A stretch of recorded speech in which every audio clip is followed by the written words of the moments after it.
మా latest videos కోసం మా ఈ తెలుగు న్యూస్ ఛానల్ సబ్స్క్రైబ్ చేసి గంట సింబల్ యాక్టివేట్ చేసుకోండి. రేపే శనివారం కార్తీక బహుళ ఏకాదశి. రాత్రి 8 గంటలకు గుమ్మం మీద ఇది చల్లండి చాలు, డబ్బు వరదలాగా దూసుకు వస్తుంది. కష్టాలన్నీ కూడా పోతాయి. మీరు కుబేరులుగా మారిపోతారు. కోట్లు సంపాదించుకుంటారు. అద్భుతమైన ఫలితాలతో మీ జీవితం ఖచ్చితంగా మారుతుంది. ధనం మిమ్మల్ని వెతుక్కుంటూ వస్తుంది. కాబట్టి ఈ ఏకాదశి రోజు గుమ్మం మీద ఈ ఒక్కటి చల్లండి. ఇలా చల్లటం వలన ధన సమస్యలు పోతాయి. ధనం వస్తూనే ఉంటుంది. మీకు ఉన్న దరిద్రమంతా కూడా పోతుంది. ఎందుకంటే గుమ్మం దగ్గర చేసే ఈ పరిహారానికి అంతటి శక్తి ఉంది. గుమ్మానికి చాలా శక్తి అనేది ఉంటుంది. లక్ష్మీదేవి ఇంట్లోకి ప్రవేశించాలన్నా, జ్యేష్ఠాదేవి ఇంట్లోకి ప్రవేశించాలన్నా కూడా గుమ్మం ద్వారానే ఇంట్లోకి అడుగు పెట్టాలి. కాబట్టి ఈ ఏకాదశి రోజు గుమ్మం దగ్గర ఇది చల్లితే చాలు, లక్ష్మీదేవి డబ్బుల మూటతో మీ ఇంట్లో అడుగు పెడుతుంది. మీకు ఐశ్వర్యాన్ని ఇస్తుంది. మీ సంపాదనను కూడా పెంచుతుందని శాస్త్రాలు చెప్తూ ఉన్నాయి. గుమ్మం దగ్గర ఎవరైతే ఇది చల్లుకుంటూ ఉంటారో వారి ఇంట్లో ఉండే కష్టాలన్నీ కూడా పోతాయి. వారికి అద్భుతమైన ఫలితాలు కూడా వస్తాయి. ముఖ్యంగా గుమ్మం దగ్గర ఏకాదశి రోజు ఈ పరిహారం ఆచరిస్తే చాలా మంచిది. ఇలా చేసుకోవటం వల్ల మనకు ఉండే కొన్ని రకాల కష్టాలు కావచ్చు, బాధలు కావచ్చు, సమస్యలు కావచ్చు, అలాంటి వాటి నుంచి మీరు బయటపడడానికి అవకాశం ఉంటుంది. కాబట్టి ప్రయత్నించండి. అసలు గుమ్మం దగ్గర ఈ ఏకాదశి రోజు ఏం చల్లాలి అనే విషయాన్ని ఇప్పుడు మనం ఈ వీడియోలో వివరంగా తెలుసుకుందాము. అంతకన్నా ముందు ఒక కథను విందాం. ఫ్రెండ్స్, ఈ వీడియో చూసే ముందు శ్రీమాత్రే నమః అని ఒక చిన్న కామెంట్ చేయండి. అలాగే ఈ వీడియోకి ఒక లైక్ కొట్టి మా ఛానల్ని కూడా సబ్స్క్రైబ్ చేసుకోవటం మర్చిపోవద్దు. చాలా సంవత్సరాల క్రితం పచ్చటి పంటలతో నిండిన ఒక చిన్న గ్రామంలో నందిని అనే ఒక ఆవు ఉండేది. నందిని సాధారణ ఆవు కాదు, అది విష్ణు పరమ భక్తురాలు. ప్రతిరోజు తెల్లవారుజామునే నిద్రలేచి నదిలో స్నానం చేసి గ్రామ దేవాలయం ముందు తల వంచి భక్తిపూర్వకంగా శ్రీ మహావిష్ణువును పూజించేది. గ్రామ ప్రజలు నందినిని భక్తిని చూసి ఆశ్చర్యపోతూ ఉంటారు. నందిని ప్రతిరోజు విష్ణువు దర్శించుకున్న తర్వాతే ఆహారం తీసుకునేది. ఇంకా ఏకాదశి రోజున మరింత భక్తిభావంతో ఉపవాసం ఉండేది. ఆ రోజంతా శ్రీ మహావిష్ణువు నామస్మరణ చేస్తూ ఆలయం దగ్గర భక్తితో నిల్చుని ఉండేది. ఇలా ఉండగా వైకుంఠంలో శ్రీ మహావిష్ణువు శేషపాన్పుపై ప్రపంచాన్ని ప్రేమతో చూస్తూ ఉన్నాడు. ఒకరోజు లక్ష్మీదేవి నందిని భక్తి గురించి శ్రీహరికి చెప్పింది. ప్రభు, భూమిపై ఒక ఆవు ఉంది. అది అపారమైన భక్తితో మిమ్మల్ని సేవిస్తుంది. మీరు ఆ ఆవును అనుగ్రహించండి అని లక్ష్మీదేవి అడిగింది. విష్ణువు చిరునవ్వుతో మాట్లాడాడు. నందిని గురించి నాకు తెలుసు, కానీ నేను స్వయంగా వెళ్ళి పరీక్షించాలి. ఇలా చెప్పి విష్ణువు ఒక సాధారణ యాత్రికుడి రూపంలో భూలోకానికి వచ్చాడు. విష్ణువు భూలోకానికి వచ్చిన రోజు ఏకాదశి. ఆ రోజున నందిని దేవాలయం దగ్గర యథావిధిగా ప్రార్థనలో ఉండిపోయింది. ఉపవాసం చేస్తూ శ్రీహరిని భజిస్తూ నిలబడి ఉంది. అప్పుడే శ్రీహరి యాత్రికుడి వేషంలో నందిని దగ్గరికి వచ్చాడు. ఓ ఆవు, నీకు ఈ వ్రతం అవసరమా? నువ్వు కూడా భక్తి పాటించాలనుకుంటున్నావా? పచ్చటి గడ్డి, రుచికరమైన పండ్లు వద్దంటే ఏంటి?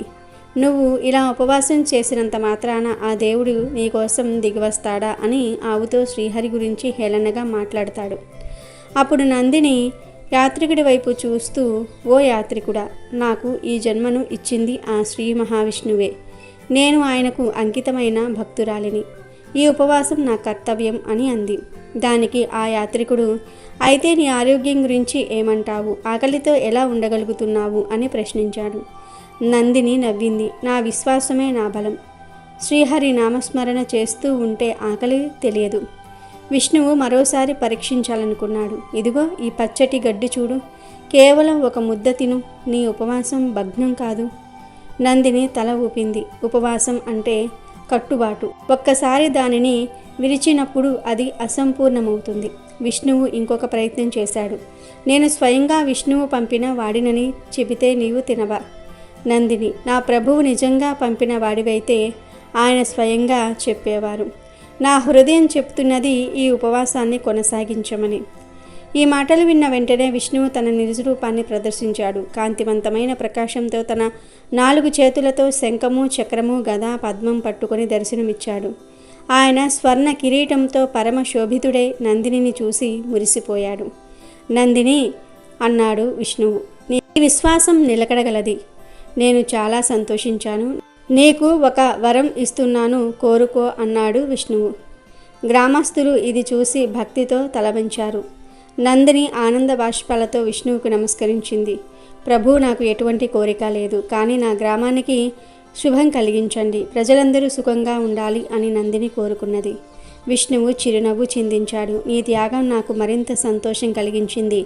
ఈ గ్రామం ఎప్పటికీ సుఖ సంతోషాలతో నిండి ఉంటుంది. ఇలా చెప్పి విష్ణువు అంతర్ధానమయ్యాడు. ఆయన వెళ్ళిన తర్వాత గ్రామం వెలుగులతో నిండిపోయింది. గ్రామస్తులు ఆనందంగా ఏకాదశిని మరింత భక్తి శ్రద్ధలతో పాటించడం ప్రారంభించారు. ఈ కథ ద్వారా మనం తెలుసుకోవాల్సింది ఏమిటి అంటే, భక్తికి ఎటువంటి హద్దులు ఉండవు. మనిషి, జంతువు లేదా ఏ ప్రాణమైనా భగవంతుని పట్ల భక్తిపూర్వకంగా ఉంటే ఆయన అనుగ్రహం లభిస్తుంది. నందిని కథ మనకు భక్తి, విశ్వాసం మరియు ధర్మ పదం మీద నడవటం ఎంత ముఖ్యమో చెప్తుంది. వీడియోలోకి వస్తే సింపుల్గా మీరు ఈ ఏకాదశి రోజు గుమ్మం దగ్గర ఈరోజు రాత్రి 8 గంటలకు ఇది చల్లండి. ఇలా చల్లితే ధనం మిమ్మల్ని వెతుక్కుంటూ వస్తుందని పరిహార శాస్త్రం చెప్తుంది. మీరు జీవితంలో మంచిగా ఎదగడానికి, బాగా డబ్బు సంపాదించడానికి, అన్నిటికీ మించి మనకు బాగా కలిసి రావడానికి ఈ పరిహారం అనేది చాలా బాగా అద్భుతంగా పనిచేస్తుంది. ఈ పరిహారానికి ఎటువంటి ఖర్చు లేదు, అన్నీ కూడా మన ఇంటిలో దొరికేవే. చాలా సులభమైనటువంటి వస్తువులతో మనం ఈ పరిహారం చేసుకోవచ్చు. ఈ పరిహారాన్ని రాత్రి 8 నుండి 10:30 మధ్యలో చేసుకోవాలి. రేపు ఏకాదశి కాబట్టి సూర్యోదయానికి ముందుగానే నిద్రలేచి ఇంటిని వాకిల్ని శుభ్రం చేసుకొని, మీ ఇంటి వాకిట్లో కూడా శుభ్రంగా నీటితో కడిగి చక్కగా ముగ్గులు వేసుకొని పసుపు కుంకుమలు చల్లుకొని పూలతో కూడా చక్కగా అలంకరించుకొని ఉంచితే లక్ష్మీదేవి డైరెక్ట్గా మీ ఇంటికి వస్తుంది. ఏకాదశి రోజున ఎవరైతే వారి వాకిలిని మంగళకరంగా ఉంచుకుంటారో వారి ఇంటికి ఖచ్చితంగా లక్ష్మీదేవి వస్తుందని పురాణాలలో ఉంది కనుక ఇలా చేయండి. అలాగే గడపకు కూడా కాస్తంత పసుపు రాసేసి కుంకుమ బొట్లు పెట్టేసి గడప మీద కూడా గీతల ముగ్గులు వేయండి. అలా వేయటం వలన చక్కగా లక్ష్మీదేవి మన ఇంటి లోపలికి కోట్ల రూపాయలతో అడుగు పెట్టడానికి అవకాశం అనేది ఉంటుంది. ఇంటికి గుమ్మం అనేది చాలా ముఖ్యమైనది. చాలామందికి తెలియక గడపను తొక్కటం అంటే పిల్లలు అవ్వవచ్చు, కొంతమంది పెద్దవాళ్ళు అవ్వవచ్చు, గడపను తొక్కుతూ ఉంటారు, గడప మీద నుంచుంటూ ఉంటారు, కూర్చుంటూ ఉంటారు, అలాగే తలపెట్టి పడుకుంటూ ఉంటారు. ఇలా ఎప్పుడూ కూడా చేయకూడదు. గడపను అలా తొక్కటం వలన దరిద్ర బాధలు అనేవి పట్టి పీడిస్తూ ఉంటాయి. ఒక్కొక్కసారి మనం తెలిసి తెలియక చేసేటటువంటి పనుల వల్ల చాలా రకాలైనటువంటి సమస్యలు రావడానికి మనమే కారణమవుతూ ఉంటాము. అలాంటి పనుల్లో ఇవి కూడా ఒకటి. ఇక ఈ ఏకాదశి రోజు ఇంటి గుమ్మం ముందల అంటే గడప దగ్గర ఏం చల్లాలంటే ఏమీ లేదు, ఒక గ్లాసుడు నీటిని తీసుకొని అందులో 1/2 స్పూన్ కుంకుమ వేయండి. ఎందుకంటే కుంకుమ చాలా శక్తివంతమైనది. మన కష్టాలను తొలగించే శక్తిని కలిగి ఉంటుంది, ధనాన్ని ఆకర్షించే శక్తిని కలిగి ఉంటుంది. కనుక ముందు కుంకుమ వేసి ఆ తర్వాత కొంచెం పచ్చకర్పూరము, అలాగే మీకు దొరికితే 5 చుక్కల గోపంచకము, అలాగే అత్తరు అంటే గులాబీ పూల వాసన వచ్చే అత్తరు ఉంటుంది కదా, అలాంటి అత్తరైనా వేసుకోవచ్చు. అత్తరు లేకపోతే గ్లాస్కో 4 డ్రాప్స్ రోజ్ వాటర్ కలిపేయండి. ఒకవేళ అత్తరు కానీ రోజ్ వాటర్ కానీ లేకపోతే గులాబీ పువ్వులు ఉంటాయి కదా, ఆ గులాబీ పువ్వుల రేకులైనా సరే మీరు ఆ నీటిలో కలిపేసేసి ఇవన్నీ కలిపినటువంటి నీటిని చక్కగా గుమ్మం ముందల చల్లేయండి. మీకు ఒక గుమ్మం ఉన్నా, 2 ఉన్నా, 3 ఉన్నా, 4 ఉన్నా చక్కగా ఆ గుమ్మాలన్నిటి మీద చల్లేయండి. కొంచెం తలుపుల మీద, ఇంట్లో కూడా అక్కడక్కడ మూలమ్మట అట్లా చల్లేయండి. అలా చల్లటం వలన మీ ఇల్లంతా కూడా చాలా పవిత్రమైనటువంటి ఇల్లుగా మారుతుంది. గుర్తుపెట్టుకోండి, ఎంగిలి చేసేటటువంటి నీరు మాత్రం ఈ పరిహారానికి తీసుకోకూడదు. స్వచ్ఛమైనటువంటి నీటిని తీసుకోవాలి. కుంకుమ చాలా పవిత్రమైనది. కర్పూరం దైవానికి అంకితం చేయబడింది. గోపంచకం దోషాలను తీసివేయడానికి ఉపయోగపడుతుంది. మీకు దొరికితే గోపంచకం వేయండి, దొరక్కపోతే వదిలివేయండి, లేకపోయినా పర్వాలేదు. అలాగే ఇందులో వేసేటటువంటి రోజ్ వాటర్ కానివ్వండి, అత్తరు కానివ్వండి, మంచి సువాసనతో మనకు బాగా కలిసి రావడానికి, ఆ తల్లి మన ఇంటికి అడుగు పెట్టడానికి అంటే ఒక సువాసనతో ఆ తల్లిని మన ఇంటికి పిలవడానికి ఈ కర్పూరం కానివ్వండి, అత్తరు కానివ్వండి, రోజ్ వాటర్ కానివ్వండి చాలా శక్తివంతంగా ఉపయోగపడతాయి. ఇవన్నీ కలిపినటువంటి నీరు చాలా శక్తివంతమైనటువంటి నీటిగా మారుతుంది. అలాంటి నీటిని ఏకాదశి రోజు మనం గుమ్మం ముందర చల్లటం వలన కష్టాలు పోతాయి. డబ్బు వరదలాగా వస్తుంది. లక్ష్మీదేవి అమ్మవారు మన ఇంటి లోపలికి అడుగు పెట్టడానికి అవకాశం అనేది ఉంటుంది. ఆ తల్లి అడుగు పెట్టడం అంటే అది మామూలు అదృష్టం కాదు. ఎంతో అదృష్టం ఉంటేనే ఆ తల్లి మన ఇంటి లోపలికి అడుగు పెడుతుంది. ఆ తల్లి అడుగు పెడితే మన ఇల్లు బంగారమయమవుతుంది, పట్టిందల్లా బంగారం అవుతుంది. మనకు బాగా కలిసి రావటము, మనశ్శాంతి ఉండటము, సంపాదన రెట్టింపవ్వటము, ఇంట్లో మంచి అనుకూలమైనటువంటి వాతావరణం రావటము, దిష్టి దోషాలు ఏమన్నా ఉన్నా కూడా పోవటము, ఇవన్నీ కూడా తొలగిపోయి మన జీవితంలో పట్టిందల్లా బంగారం అవ్వడానికి అవకాశం అనేది ఉంటుంది. చాలా శక్తివంతమైనటువంటి పరిహారం కనుక అందరూ కూడా ఈ ఏకాదశి రోజు ఈ పరిహారం చేసుకుని సిరి సంపదలను పొంది ఆనందంగా జీవించండి. కార్తీక మాసంలో వచ్చే 2 ఏకాదశి తిథులు చాలా విశిష్టమైనవి. అసలు ఏకాదశి అన్న దేవతే కార్తీక మాసంలో జన్మించిందని ఓ నమ్మకం. అందుకే కార్తీక బహుళ ఏకాదశిని ఉత్పత్తి లేదా ఉత్పన్న ఏకాదశి అంటారు. కార్తీక పూర్ణిమ తర్వాత వచ్చే కృష్ణపక్ష ఏకాదశిని ఉత్పన్న ఏకాదశి అంటారు. దేవతార్ధన ఏకాదశి తర్వాత వచ్చే ఏకాదశి ఇది. ఉత్పన్న ఏకాదశి ముఖ్యమైన ఏకాదశులలో ఒకటి. ప్రతి సంవత్సరం ఉపవాసం పాటించాలని ప్రతిజ్ఞ చేసే భక్తులు ఉత్పన్న ఏకాదశి నుండి ఏకాదశి ఉపవాసాన్ని ప్రారంభిస్తారు. పద్మపురాణం ప్రకారం ఈ ఉత్పన్న ఏకాదశి రోజున వ్రతాన్ని ఆచరించిన వారికి మోక్షం లభిస్తుంది. ఈ ఏకాదశి రోజున చేసే విష్ణు పూజలకు కోటి జన్మల పుణ్య ఫలితాన్ని పొందవచ్చు. కాబట్టి ఈ ఏకాదశి నాడు తప్పకుండా విష్ణుమూర్తిని కానీ వెంకటేశ్వర స్వామిని కానీ పూజించండి. ఈరోజు పూజ చేసే ఆడవారు తలస్నానం చేసి ఇల్లంతా పసుపు నీళ్లు చల్లుకుని ఇంట్లో స్వామివారికి పూజ చేయాలి. స్వామివారికి అత్యంత ప్రీతికరమైన వాటిల్లో తులసి దళాలు ఒకటి. కాబట్టి మీ పూజ గదిలో ఉన్న స్వామివారి పటం ముందు కొన్ని తులసి దళాలను పెట్టి స్వామివారికి దీపారాధన చేయండి. ఈ రోజున నువ్వుల నూనెతోనే దీపారాధన చేయాలి. ముఖ్యంగా స్వామివారి పూజలో ఒక పిండి దీపాన్ని వెలిగిస్తే ఇంకా మంచిది. అప్పుల సమస్యలతో బాధపడేవారు ఈరోజు 11 యాలకులను ఒక దారానికి గుచ్చి ఒక యాలకుల మాలను తయారు చేసి ఆ యాలకుల మాలను స్వామివారి పటానికి వేయండి. ఈ రోజున స్వామివారికి యాలకుల మాలను సమర్పిస్తే అప్పుల సమస్యలన్నీ కూడా తొలగిపోతాయి. ఇక స్వామివారికి నైవేద్యంగా ఒక బెల్లం ముక్కను నివేదించండి. ఇంకా ఏకాదశి స్వామివారిని పూజించేటప్పుడు ఓం గోవిందాయ నమః అనే మంత్రాన్ని చదువుతూ పూజ చేయండి. చివరిగా స్వామివారికి హారతి ఇచ్చి నమస్కారం చేసుకోండి. ఈ ఏకాదశి రోజున విష్ణు స్వరూపమైన వెంకటేశ్వర స్వామి వారికి హారతి ఇవ్వటం వల్ల అకాల మృత్యు దోషం తొలగిపోతుందని నమ్మకం. ఏకాదశి రోజున పూజ చేసేవాళ్ళు మీ పూజ గదిలో అక్షింతలను పెట్టి పూజ పూర్తయిన తర్వాత ఆ అక్షింతలను మీ పర్సులో పెట్టుకుంటే మీ ఇంట్లో డబ్బు ప్రవాహం పెరుగుతుంది. ఈ విధంగా కార్తీక ఏకాదశి నాడు ఇంట్లో పూజ చేసుకుని సాయంత్రం సమయంలో వెంకటేశ్వర స్వామి వారి ఆలయానికి వెళ్ళి మట్టి ప్రమిదలో నెయ్యి దీపం వెలిగించి స్వామివారిని దర్శించుకోండి. స్వామివారి ఆలయానికి వెళ్ళలేని వాళ్ళు మీ పూజా గదిలోనైనా సరే నెయ్యి దీపం వెలిగించవచ్చు. ఈ విధంగా కార్తీక ఏకాదశి రోజున వెంకటేశ్వర స్వామి వారిని పూజిస్తే కోటి ఏకాదశులకు పూజ చేసిన ఫలితం వస్తుంది కనుక తప్పనిసరిగా ఈరోజు అందరూ ఇంట్లో పూజ చేసుకోండి. అలాగే ఈ కార్తీక ఏకాదశి నాడు తులసి చెట్టును పూజించిన వారికి కోటి జన్మల పుణ్యఫలం లభిస్తుంది. ఈరోజు ఉదయం సూర్యోదయ సమయంలో కానీ లేదా సాయంత్రం సూర్యాస్తమయ సమయంలో కానీ తులసి కోట ముందు నెయ్యి దీపం వెలిగించి తులసి చుట్టూ 3 ప్రదక్షిణాలు చేసి తులసి మాతకు నమస్కారం చేస్తే మీ మనసులో ఏది కోరుకున్నా సరే అది ఖచ్చితంగా నెరవేరుతుంది. లక్ష్మీదేవి అనుగ్రహంతో మీ ఇల్లంతా ఐశ్వర్యంతో నిండిపోతుంది. అంతేకాదు ఈ ఏకాదశి రోజున శ్రీ మహావిష్ణువు రావి చెట్టులో కొలువై ఉంటాడని భావిస్తూ ఉంటారు. కాబట్టి ఈ ఏకాదశి రోజున రావి చెట్టుకు చెంబుడు నీళ్లు పోసి రావి చెట్టుకు ప్రదక్షిణాలు చేస్తే కోరిన కోరికలన్నీ కూడా నెరవేరుతాయి. అన్నిటికన్నా ముఖ్యంగా ఈ ఏకాదశి నాడు విష్ణు స్వరూపమైన తాబేలు విగ్రహాన్ని మీ ఇంటికి తెచ్చుకొని మీ పూజా గదిలో పెట్టుకుంటే మీ ఇంట్లో ఉన్న డబ్బు కష్టాలన్నీ కూడా తొలగిపోతాయి. విష్ణుదేవుని ఆశీర్వాదంతో విపరీతమైన డబ్బు మీ ఇంటికి వరిస్తుంది. ఈ కార్తీక ఏకాదశి రోజున ఉపవాసం ఉంటే 1000 అశ్వమేధ యాగాలు చేసినంత పుణ్యం లభిస్తుంది. కోటి ఏకాదశులకు ఉపవాసం ఉన్నంత ఫలితం వస్తుంది. ఏకాదశి రోజున ఉపవాసం ఉన్నవారికి సిరి సంపదలు కలగటంతో పాటు సర్వపాప పరిహారం కలుగుతుంది. కనుక కుదిరిన వారందరూ కూడా ఈరోజు ఉపవాసం ఉండండి. ఉపవాసం ఉండలేని వాళ్ళు సాత్విక ఆహారం తీసుకోవాలి.